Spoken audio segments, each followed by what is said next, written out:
Hey everyone, welcome back for another deep dive. Glad to be here. Today we're tackling something pretty cool, resilience. Bouncing back from all those setbacks, life throws at us. Yeah, that's a good one. We all need a little bit more of that sometimes. Totally. And to help us out with this, we've got two sources lined up. One is like this really practical FAQ guide, all about resilience. Okay, sounds helpful. And then we've got this super peppy podcast transcript. Yeah. I swear they must have mainlined espresso before recording. Oh, wow. Sounds like my kind of people. But what's interesting is that both sources actually kind of make this whole resilience thing sound fun. Fun, resilience. I wouldn't have put those two together. I know, right? But they actually make a pretty good case. Well, I'm intrigued. Let's hear it. So right off the bat, both sources agree that resilience isn't about never failing. It's about how you deal with those inevitable wipeouts. So not about being perfect, but about how we handle those mess-ups. Exactly. It's more about the bounce back than avoiding the fall altogether. Makes sense. And that actually takes a lot of pressure off. Right. Like we don't have to be these failure-proof robots. And one of the things that both sources emphasize is that this whole resilience thing, it's not some kind of personality trait you're born with. So anyone can learn it. Absolutely. It's a skill you develop, like learning to play the guitar or, speak a new language. That's encouraging to hear, because I think a lot of people, myself included, kind of assume that some people are just naturally resilient. Right. That they just bounce back from anything. But it turns out it's more like building a muscle. You have to work at it. And speaking of muscles, both sources use that analogy. The resilience muscle. Great minds think alike. I know, right?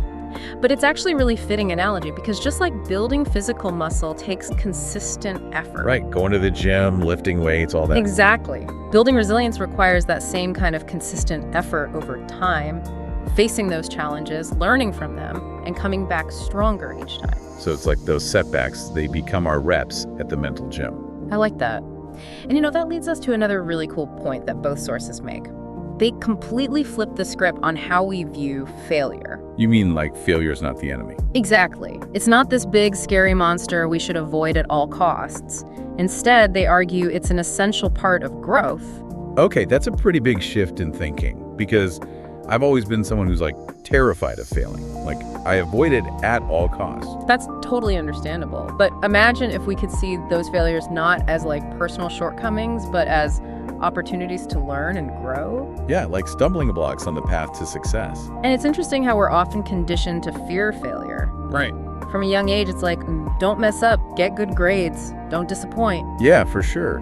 But these sources suggest that embracing failure is actually crucial for building resilience. It's like that saying, you learn more from your mistakes than your successes. There's a lot of truth to that. I'm starting to see how avoiding failure might actually be holding me back from reaching my full potential. I think it's a common experience for a lot of people, but what if we could reframe those failures? See them as stepping stones instead of roadblocks. I like that, stepping stones to something greater. Exactly. And you know what? I think most of us have probably already experienced this in our own lives. Have you ever had a setback that, in hindsight, actually set you up for later success? You know what? You're right. I'm thinking about that time in college when I completely bombed that presentation. Oh, yeah. I remember you talking about that. The projector malfunctioned. Your notes were all jumbled up. It was a total disaster. I was mortified. Yeah. But looking back, did you learn anything from that experience? Actually, yeah. It forced me to think on my feet, to improvise. And that's a skill that's been super valuable in my career. There you go. That's a perfect example of how a perceived failure can actually become a valuable lesson in resilience. Wow, I never thought of it that way before. And it's a great reminder that our biggest setbacks can sometimes lead to our greatest breakthroughs. So, okay, we've reframed failure. It's not the enemy, it's a stepping stone. But how do we actually build this resilience muscle? Like, what are the practical steps? Well, both sources highlight 3 core techniques: mindfulness, perspective shifting, and celebrating small wins. Mindfulness. I'm curious about that one. There's a quote here that says, take time each day for quiet reflection and deep breathing. Sounds pretty zen. It is, and there's actually a lot of scientific evidence that backs up the power of mindfulness for building resilience. It's about creating space for yourself to stay grounded and manage stress, especially during tough times. It's not just some woo-woo new age thing. Yeah. There's actual science behind it. Exactly, and it's something that anyone can do, regardless of their background or beliefs. Okay, I'm definitely willing to give it a try, especially if it can help me stay calm during those inevitable freak-out moments. And the second technique they emphasize is perspective shifting. It's about reframing those failures as opportunities for growth. So instead of dwelling on the negative like, I messed up, it's about asking, what did I learn from this experience? Exactly. It's about turning that negative self-talk into a positive learning opportunity. And the third technique, celebrating small wins. That one really speaks to me, because I'm definitely someone who tends to focus on the big goals, the finish line.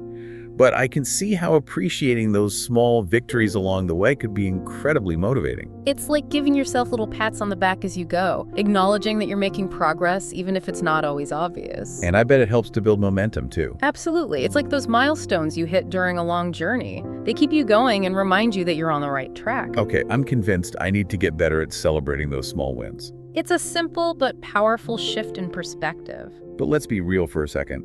What about those times when you hit a wall? When you experience repeated failures? It can't always be sunshine and rainbows, right? You're absolutely right. And both sources acknowledge that those moments can be incredibly tough. When it feels like you're constantly hitting roadblocks, it's hard to stay motivated. Yeah, you start to question everything. Yeah. Like, what's the point? Why am I even trying? But they offer a really powerful tip for those moments. Focus on your why. Your why. Yeah, your ultimate goal. The reason you embarked on this journey in the first place. It's like remembering the bigger picture, the thing that's driving you forward. Exactly. Reconnecting with your purpose can help you push through those challenging moments because it reminds you why you're doing this in the first place. This reminds me of a time when I was training for a marathon. Around mile 18, I hit this wall. Both physically and mentally, I was ready to just quit. Marathons are tough. Oh, they are. But then I remembered why I started training in the first place. Yeah. It wasn't just about finishing the race. It was about proving to myself that I could push beyond my limits. And that's what kept you going. Yeah, that reconnection with my why gave me the strength to keep running. That's a fantastic example of how focusing on your purpose can help you overcome obstacles. So we've covered mindfulness perspective, shifting, celebrating small wins, and focusing on your why. Is there anything else these sources recommend for building resilience? You know what really struck me was their emphasis on humor. That Pappy podcast especially, they really highlighted the importance of not taking ourselves too seriously. Oh yeah, they were all about laughing at those mishaps along the way. Exactly, because sometimes laughing at a setback can actually help you bounce back faster. It's like acknowledging that things don't always go perfectly. And that's okay. And they share this hilarious anecdote about a cake baking fail. Wait, I gotta hear this. So the podcast host was describing how she tried to bake this cake for a friend's birthday, and it totally flopped. It ended up looking like a sad, deflated pancake. Oh no, the irony. Right, but instead of getting upset, she just laughed it off. And that, they argue, is a big part of resilience. It makes sense. Sometimes you just gotta laugh at the absurdity of it all. Exactly. And that shift in perspective can be incredibly empowering. Okay, I'm loving this deep dive already. So we've covered a lot, from defining resilience to exploring practical techniques, and even the power of humor. But before we move on, we have to touch on the real-world examples that both sources use. J.K. Rowling and Steve Jobs. Ah, yes. Two incredibly successful individuals who faced their fair share of setbacks along the way. J.K. Rowling, the creator of Harry Potter, was rejected by 12 publishers before finding one who believed in her story. And Steve Jobs, the visionary behind Apple, was actually fired from the very company he co-founded. It's hard to imagine them facing that kind of rejection, but it just goes to show that even the most successful people experience setbacks. And that resilience is possible even in the face of seemingly insurmountable challenges. Their stories are so powerful because they demonstrate that those setbacks don't have to define you. They're not a sign of permanent failure. What do you think makes these stories so resonant with people? I think it's because they offer tangible proof that resilience isn't just some abstract concept. It's a lived experience. They show that success often comes after a series of failures, and that the key is to keep learning, adapting, and moving forward. So it's not about avoiding failure altogether, but about developing the resilience to navigate those setbacks and come out stronger on the other side. Exactly. And that's a powerful message for anyone, regardless of their goals or aspirations. I'm feeling inspired already. That's great to hear, because we're just getting started. And it's not just about those huge successes like Rowling or Jobs, right? It's not just for like celebrities and CEOs. Yeah, it's about applying these principles to everyday life, like dealing with a tough project at work or a personal challenge, or even just like the daily grind. Yeah, makes sense. So resilience can help us handle all that with maybe a little more grace, Totally. And maybe even some strength we didn't know we had. Okay, so let's say I'm on board. I want to start building this resilience muscle. Where do I even begin? Well, luckily, both of our sources give us a pretty clear roadmap. Lay it on me. I'm ready. First things first, remember that resilience is a journey, not a destination. Okay, so no need to rush things. Exactly. It's not something you achieve overnight. So no pressure to become some kind of resilience guru right away. You. Nope. It's about taking small, consistent steps. Okay, that feels doable. Start by incorporating those simple but powerful techniques we talked about. Mindfulness perspective, shifting, celebrating small wins. Right, those seem manageable. They are. And the key here is consistency. Think of it like building any other habit, like flossing. Flossing, okay, interesting analogy. You don't just floss once and expect perfect teeth, right? True. It's the same with resilience. You have to make it a regular practice. So it's about weaving those practices into your daily life. Yeah, and over time you'll probably start to notice a shift in how you react to those inevitable challenges. So maybe I'll be less likely to have a total meltdown when things go wrong. Hey, we've all been there. But hopefully with consistent practice, I can approach those stressful situations with a little more, grace and composure. Grace and composure. I like that. But what about those times when you need support? Like you can't always go it alone, right? Absolutely. Both sources emphasize the importance of having a strong support system. Friends, family, a therapist, anyone you trust to lean on when things get tough. It's like having a team of cheerleaders on the sidelines of your life marathon, right? Love that analogy. They're there to encourage you, offer guidance, remind you of your strength. Exactly. We all need that support system. Speaking of crazy journeys, what about when you're facing a really major setback, like losing a job or dealing with a health issue? Or even losing a loved one. Yeah, those are really tough situations. Did resilience really help in those cases? That's a really important question. And both sources acknowledge that those events can be incredibly difficult. They can really shake you to your core. And it's okay to feel the weight of those challenges. Resilience isn't about pretending everything is fine when it's not. Right. It's not about denying the pain. Exactly. It's about acknowledging those emotions while also recognizing your inner strength to move through them. So giving ourselves permission to grieve, to feel those feelings fully. And even in those really dark times, both sources remind us that resilience can offer a glimmer of hope. How so? Well, for starters, remember, resilience is about adapting to change. Right. Life throws us curveballs. Exactly. It's about acknowledging that and finding ways to navigate those unexpected turns. So less about why me and more about what now. And perspective shifting, even in the face of tragedy, can help us start to look for opportunities for growth. Growth in the midst of tragedy. It might be finding new meaning, discovering hidden strengths, or just learning to appreciate each day. And even as grief and pain, there are still those small wins to celebrate. Absolutely. Those seemingly small acts of self-care can be incredibly powerful. Like getting out of bed, taking a shower, making it through the day. Exactly. Those moments of courage and strength, no matter how small they may seem, they help us start to rebuild. Brick by brick. It's really empowering. It reminds us that resilience is about facing life's biggest challenges with courage and grace. Well said. And the more we practice resilience, the more we're able to handle whatever life throws at us. Like building up our emotional immune system. I love that, an emotional immune system. Okay, I'm feeling inspired. Ready to embrace my inner resilience warrior. That's the spirit. But remember, it's a marathon, not a sprint. Right. How to pace myself. Be patient with yourself. Celebrate those wins, and don't be afraid to reach out for support. I'm feeling so much more prepared to tackle those curveballs life throws at us. And you know what? I'm actually kind of excited about the challenges ahead. That's what we love to hear. And remember, you already have everything you need to build that resilience muscle.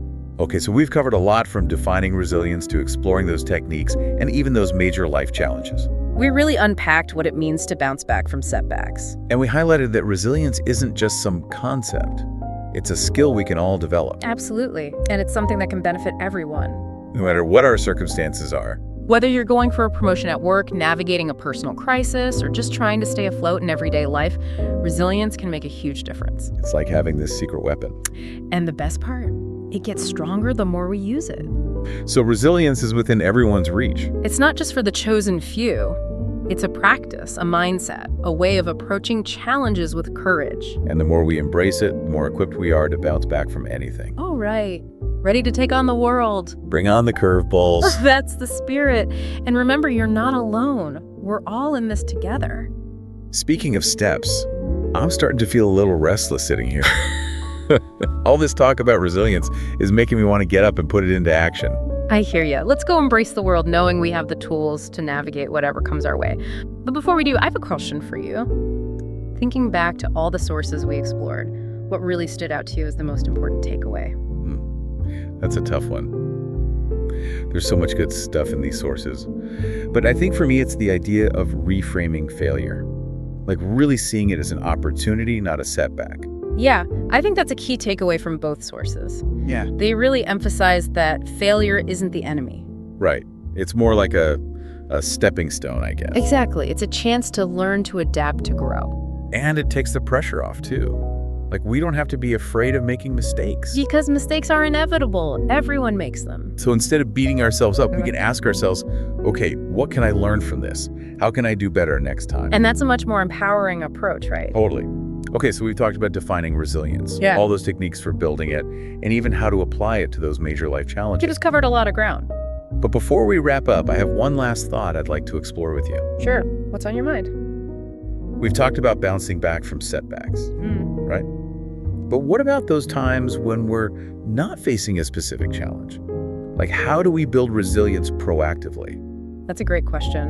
And it's something that both sources kind of touch on. Remember that resilience muscle analogy. Yeah, like our resilience is a muscle we need to exercise. Yeah, exactly. We can't just wait until we're hit with a setback to start working on it. So it's more about building up that resilience reserve in advance. Right. Just like we don't wait until we're sick to start taking care of our health. Makes sense? So how do we do that? How do we proactively exercise our resilience muscle? Well, one key strategy is to make those resilience building techniques a regular part of our routine. So don't wait for a stressful situation to start meditating or practicing mindfulness. Exactly. Make it a non-negotiable part of your day, even if it's just for a few minutes. Like taking our daily vitamins, but for our mental well-being. Great analogy. And another strategy is to actively seek out challenges. Wait, you mean intentionally put ourselves in difficult situations? Not exactly. I'm not talking about creating unnecessary drama or anything, but it's about stepping outside our comfort zones in manageable ways. So maybe taking on a new project at work, learning a new skill. Exactly. It's about giving that resilience muscle a little workout, even when we're not in crisis mode. And the more we do that, the more comfortable we become with uncertainty. Exactly. And when those inevitable challenges do arise, we're better equipped to handle them. We've already been training for them. So to sum it up, building resilience proactively is about incorporating those techniques into our daily lives and looking for opportunities to grow, even when things are going well. Got it. And the best part is when those challenges do come up, we're ready for them. We're stronger, more flexible, more able to bounce back. I'm feeling empowered already. Yeah. So listener, as you go out into the world, remember that resilience isn't just about bouncing back. It's about proactively building your inner strength so you can face anything with confidence. And remember, the journey is just as important as the destination. Embrace those challenges, celebrate your victories, and never stop learning. That's a wrap on our deep dive into resilience. Thanks for joining us. Until next time, stay curious, stay engaged, and keep diving deep.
you.